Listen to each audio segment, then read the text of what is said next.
বাইরে রেস্টুরেন্টে খেতে গেলেই ফ্রেঞ্চ ফ্রাই আগে যে অর্ডার দেয়, ফ্রেঞ্চ ফ্রাই খাবো, ফ্রেঞ্চ ফ্রাই খাবো, আর চুপ কর, ফ্রেঞ্চ ফ্রাই খাবো। আলু ভাজা কিসের জন্য প্রতিদিন টাকা দিয়ে খাতে হবে? তখনই বলে আলু ভাজা না, একে ফ্রেঞ্চ ফ্রাই বলে। আচ্ছা যাই হোক, এই ফ্রেঞ্চ ফ্রাইসকে আমি বাসায় যে তোদের ভাইজে খাওয়াবো। তো যে কথা সেই কাজ, বলছি যেহেতু ফ্রেঞ্চ ফ্রাই ভাইজে খাওয়াবো তা তো খাওয়ানোই লাগবে। তো আমি প্রথমে আলু, 3টে আলু লম্বা লম্বা করে কেটে নিছি। আমি অল্প এপাশে চুলায় একটা কড়াই দিয়ে তার ভিতর পানি দিছি। পানিটা গরম হয়ে গেলে তারপরে সেই আলুগুলো কড়াইয়ের ভিতরে, পানির ভিতরে দিয়ে দিছি। এরপরে একটু লবণ দিছি, লবণ দেওয়ার পর একটু ধনের গুঁড়া দিছি, তারপরে একটু হচ্ছে ভিনেগার দিছি। তারপরে মোটামুটি একটু সিদ্ধ হলে আলুটা দেখেন ঝরাই নিছি।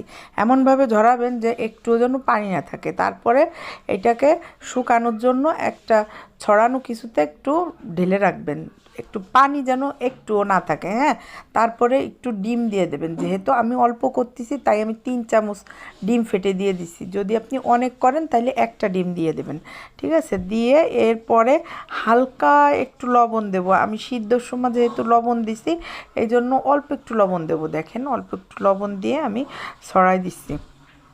এরপরে আমি ভালোভাবে মাখাই নেব। এরপর আমি দেব কর্নফ্লাওয়ার। কর্নফ্লাওয়ার দিছি আমি 2 চামচ। এরপরে একটু শুকনা মরিচের গুঁড়া দেব, তারপরে একটু গরম মশলার গুঁড়া দেব, এরপরে একটু চাট মশলা দেব, তারপরে আমি দিয়ে দেব একটু ধনের গুঁড়ো, হালকা অল্প করে সব কিছু দেবো যেহেতু আমি অল্প আলু নিছি। তারপরে ভালোভাবে মাখায় নেব। আমি হলো আমার মেয়ের স্কুলের টিফিন দেবো, সেই জন্য অল্প একটু ফ্রেঞ্চ ফ্রাই করব। তো আপনারা একটু বেশি নিলে পরিমাণে সব কিছু বেশি দেবেন। এপাশে আমি চুলায় কড়াই দিয়ে দিচ্ছি। কড়াই গরম হওয়ার পরে আমি তেল দিয়ে দেবো। এটা কিন্তু ডুবো তেলে ভাজতেই হবে, সেই জন্য তেলটা একটু পরিমাণে বেশি দিয়ে দেবেন। আর অবশ্যই এটা সয়াবিন তেল দিয়েই ভাজবেন। তারপরে দেখেন আমার তেল গরম গরম হয়ে গেলে আমি অল্প অল্প করে দিয়ে দিচ্ছি। চুলার আঁচটা মিডিয়াম করে দেবেন, একেবারে অল্পও দেবেন না, একেবারে বেশিও দেবেন না। তো মিডিয়াম করে দিয়ে সুন্দর করে ভেজে নেবেন, তাহলে ভাজাটা ক্রিস্পি হবে। ঠিক আছে? আমার মেয়েরা এক গুল্লি দিয়ে এসে দেখে গেছে আমি কীরকম ভাজতেছি। দেখে তারা বলতেছে যে এ তো পুরো রেস্টুরেন্টের মতোই হচ্ছে, খেতে কেমন হবে জানি না। আমি বলছি খেতেও ভালো হবে।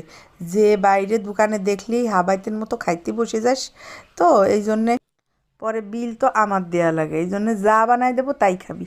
চুপ কর, যা এই জায়গাতে। পরে তো তারা চলে গেছে। এবার আমার দেখেন সব ভাজা হয়ে গেছে, এক এক করে আমি সব উঠাই নিছি। এখন আমার মেয়েরা খাইছে অলরেডি, তাদের খাওয়া হয়ে গেছে। তারা খেয়ে বলতে